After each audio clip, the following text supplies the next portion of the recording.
చేయని నీవు ఈ ఘోర పాపి కొరకు భారమైన సిలువ మోయలేక మోశావు కొరడాలు చళ్ళని చీల్చెని నీ సుందర దేహమునే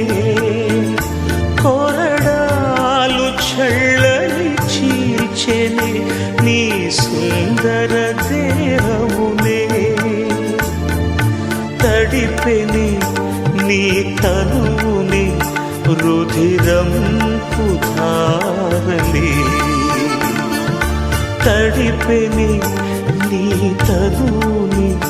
రుధిరంపు ధారలే వెలి